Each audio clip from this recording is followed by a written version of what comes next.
Desde que Martin Schleyer decidiu inventar o Volapük para ser uma língua auxiliar internacional, um punhado de gente pelo mundo começou a ficar obcecado pela ideia, uma língua franca artificial para ser usada pelo mundo todo.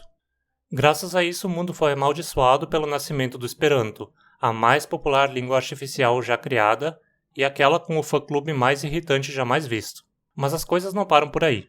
Com a chegada do século XX, mais e mais línguas auxiliares foram sendo inventadas, e hoje, infelizmente para mim, a gente vai ter que falar de outra delas, a interlíngua. Vamos entender então como essa língua surgiu e como ela é. Tudo começou nos anos 1920 com um casal de ricos estadunidenses de Nova York, Alice Vanderbilt Morris e Dave Hannon Morris. Sendo ricos e não precisando se preocupar com trabalho, eles podiam gastar seu tempo com o que quisessem, incluindo coisas inúteis como o movimento em busca de uma língua auxiliar internacional. Eles então fundaram em 1924 a International Auxiliary Language Association, em Nova York. A organização tinha a intenção de estudar, de forma científica, as línguas auxiliares que já existiam naquela época e definir qual era a melhor. Eles contaram com a participação de diversos linguistas, como Edward Sapir, da famosa hipótese de Sapir-Whorf, e Otto Jespersen, do famoso ciclo de Jespersen. O Victor do Alomorph já fez um vídeo sobre esse ciclo, confere lá. Enfim, o Instituto gastou mais de uma década, mais de fucking 10 years, estudando línguas auxiliares para definir qual seria a melhor para no fim declarar que todas eram ruins e criar uma nova. Tudo isso foi acontecendo enquanto a Segunda Guerra Mundial estava em curso, e dentro das instalações da associação outra guerra acontecia. Alguns associados eram a favor de uma língua sistemática à la Esperanto e outros de uma mais naturalística como Latino sine flexione. Não vou entrar em detalhes aqui, mas ao final o grupo naturalista venceu. Em 1951 foi finalmente publicada uma gramática e um dicionário da língua que criaram, que recebeu o nome de interlíngua.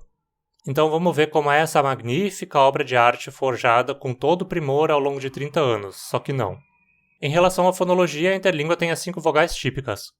As consoantes são bem tipicamente europeias, de fato lembrando bastante as consoantes presentes em versões tardias do latim, como o latim científico. Vê meu vídeo sobre a pronúncia do latim científico também. Como se pode perceber, algumas consoantes estão entre parênteses. Essas são consoantes que podem ser usadas por alguns falantes, mas não todos. No caso das pós-alveolares, a pronúncia da forma sonora, como uma africada ou uma fricativa, é variável. Em relação à ortografia, a interlíngua usa apenas as 26 letras do alfabeto latino sem quaisquer diacríticos.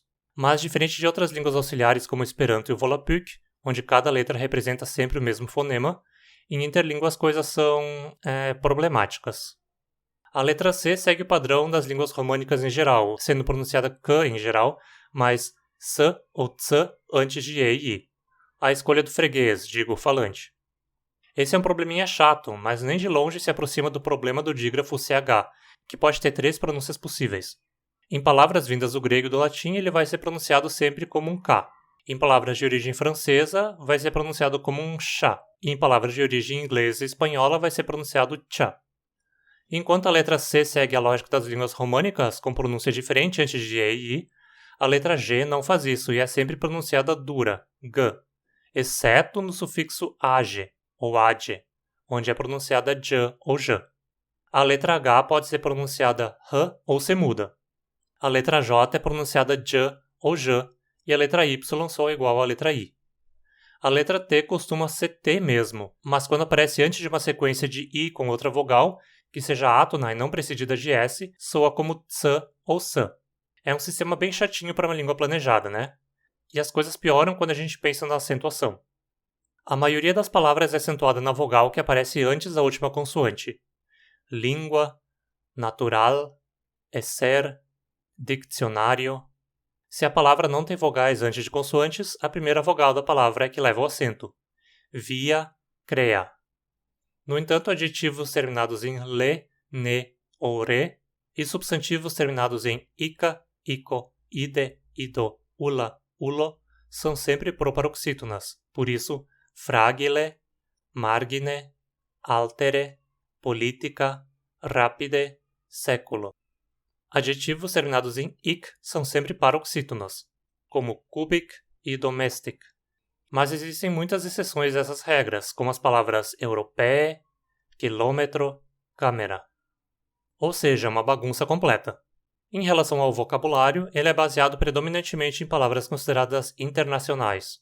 Uma palavra é considerada assim se ela estiver presente em pelo menos 3 das 4 línguas de controle, que são inglês, espanhol, português, considerados uma só língua, italiano e francês. Em caso da falta de palavra comum a essas 3 línguas, o alemão e o russo podem servir como língua secundária de controle. É realmente bem internacional, né? Do ponto de vista europeu apenas, como de praxe. Em relação à gramática, a interlíngua possui apenas características que estejam presentes em todas as 4 línguas de controle. Por essa razão, ela não conjuga os verbos por pessoa e número no estilo do inglês. Não tem gênero gramatical, como o inglês. Não tem concordância de número nos adjetivos e nos artigos, como no inglês. E não tem um presente progressivo, como o francês. Os verbos conjugam em 4 tempos simples: passado, presente, futuro e condicional. E tempos compostos, para representar o perfeito, formados do verbo haber, mais o particípio perfeito do verbo principal. Além disso, existem as formas do infinitivo, imperativo, particípio presente e particípio perfeito. Vamos ver um verbo de exemplo: parlar, falar.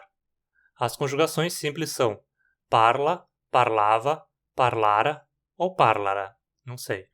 E parlaria ou parlarea, não sei também. As compostas são ha parlate, habeva parlate, habera parlate, haberea parlate. O imperativo parla, particípio presente parlante, particípio perfeito parlate. Enfim, acho que dá para perceber que a interlíngua é basicamente um latim científico anglicizado. Nada extraordinário e nada internacional se você pensar em qualquer forma fora da esfera das línguas românicas do mundo. Vamos ler um pequeno texto em interlíngua então. Interlingua ha se destacate ab le movimento pro le desenvolupamento e la introducción de un lingua universal pro tote le humanitate. Si on no crede che una lingua pro tote le humanitate es possibile, si on non crede che la interlingua va a devenir una tal lingua, es totalmente indifferente ab le punto de vista de interlingua mesme. Le sol facto que importa, ab le punto de vista de l'interlingua ipse, es que la interlingua, gracias a su ambición de reflecter la homogeneitate cultural e ergolinguística del occidente, es capaz de render servicios tangibles a este preciso momento de la historia del mundo. Y les per su contribuciones actual e non per le promissas de sus adherentes que la interlingua vuole ser judicate. Para um falante de português é fácil de compreender, mas não se pode dizer o mesmo para um falante de qualquer língua fora das românicas. Talvez para um falante de inglês seja razoável. Eu vou reiterar o que já disse em outros vídeos. Eu detesto a ideia de uma língua auxiliar internacional. E a interlíngua é ainda pior que as outras duas que eu já apresentei, Volapük e Esperanto. Ela é ainda mais colonialista que essas duas, e ainda pior por ter diversas irregularidades devido à sua vontade de parecer uma língua natural. O esforço necessário para aprendê-la não compensa. É mais prático aprender uma língua natural mesmo. A única coisa que torna a interlíngua menos ruim que o Esperanto é o fato de ela não ter um clube irritante da porra como a língua do oftalmologista polonês. Mas uma língua criada por um grupo de aristocratas não me apetece nem um pouco. Pronto, fiz o vídeo dessa desgraça de língua pro deleite de todos que me pediram. E não me venham choramingar dizendo que eu só falo mal de todas as conlens. Vocês só me pedem para falar de conlens ruins. Melhorem no gosto de vocês. Eu não consigo ter tempo para falar de conlens realmente boas porque vocês só insistem que eu fale das piores já feitas. Então, se você quer ajudar esse canal a seguir trazendo conteúdo, incluindo comentários sobre conlens realmente boas, você pode se tornar um membro aqui no YouTube ou apoiar o canal lá no Apoia-se. Você tem benefícios em ambos os lugares, confere lá. Caso você não tenha como se tornar um apoiador regular, pode também fazer uma doação espontânea via Pix ou dando um valeu demais aqui no YouTube. E formas de ajudar de graça são com seu engajamento. Deixe sua curtida, inscreva-se e ative as notificações. E claro, compartilhe esse vídeo com seus amigos conlangueiros. E agora esperemos os fãs de interlíngua chegarem choramingando. Obrigado e até a próxima!